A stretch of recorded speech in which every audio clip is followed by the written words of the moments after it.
Right now, I am busy. Can I call you later? सुनो,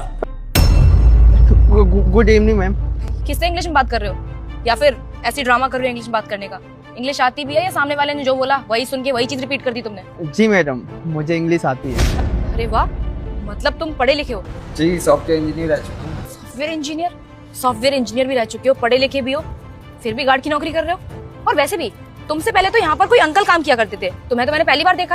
yes ma'am, यहाँ पर मेरे पिताजी काम करते थे पर किसी कारणवश वो आ नहीं पाए, इसलिए उनकी जगह हम आए हैं काम करने। हनी, तुम्हें नहीं लगता कि हम लेट हो रहे हैं? हमें चलना चाहिए, इंपॉर्टेंट मीटिंग है और तुम यहाँ एक गार्ड के पास अपना टाइम वेस्ट कर रही हो। सतीश, एक सेकंड, अभी मैं बात कर रही हूँ ना, मेरी बात सुनो।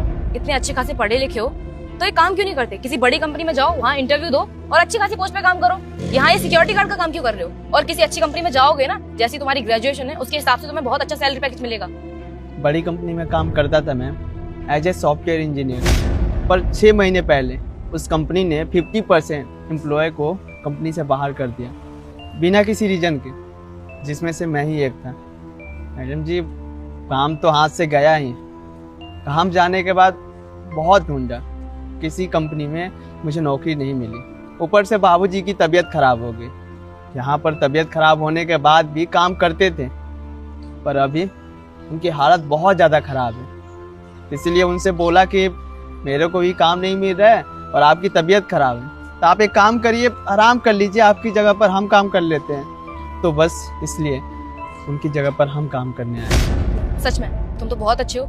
आज के टाइम पे ना कोई भी अपने माँ बाप के बारे में इतना नहीं सोचता, और तुम्हारे पापा की तबीयत खराब है तो तुम उनकी जगह यहाँ पे सिक्योरिटी गार्ड का काम करने के लिए आ गए, जबकि लोगों को तो ऐसे छोटे मोटे काम करने में बहुत शर्म आती है। लेकिन तुमने इन सब चीजों की फिक्र नहीं की। इतने अच्छे खासे पढ़े लिखे हो, उसके बाद भी अपने पापा जी की नौकरी बचाने के लिए यहाँ काम करने आ गए। तुमने अपने बारे में ना एक बार भी नहीं सोचा। अगर तुम्हारी जगह कोई और होता ना तो इतना कुछ नहीं करता वो। शांति है, बचपन से देखा हूँ बाबूजी को ये गार्ड की नौकरी करते हुए, और यही गार्ड की नौकरी करके हमें पढ़ाए लिखाए, इस लायक बनाए कि हम इतने पढ़े लिखे, और सारे घर के खर्चे इसी नौकरी की वजह से हमारी चलती आ रही है। तो ये काम छोटा कैसे हो सकता है? इसलिए हम भी आ गए काम करने के लिए। ये काम करके कम से कम। रुको बेटा रुको, तुमको मेरी कसम, इस वीडियो को लाइक कमेंट और सब्सक्राइब जरूर करो। 3 दिन में तुमको एक बहुत बड़ी खुशखबरी मिलेगी। वैसे मेरी यहाँ पर नौकरी लग जाती है। वैसे मुझे अच्छा खासा जानकारी है, इंटरव्यू लेने के बाद आप डिसाइड कर लीजिएगा, पर देख लीजिए अगर हो जाए तो। अरे इन सब चीजों की तुम फिक्र मत करो। मैं यही सोच रही थी कि क्यों ना तुम्हें अपनी कंपनी में as a software engineer hire कर लूं, और मुझे अपनी कंपनी में एक ईमानदार इंजीनियर की जरूरत भी है, जो कि तुम हो। तो एक काम करते हैं, कल सुबह 10 बजे मिलते हैं मेरे कैबिन में, इंटरव्यू लेते हैं, उसके बाद डिसाइड करते हैं कि तुम्हें किस पोस्ट के लिए हायर करना है। पर ये गार्ड की नौकरी। अरे तुम इन सब चीजों की चिंता मत करो, जब तक तुम्हारे पापा की तबीयत ठीक नहीं हो जाती तब तक वो रेस्ट कर सकते हैं।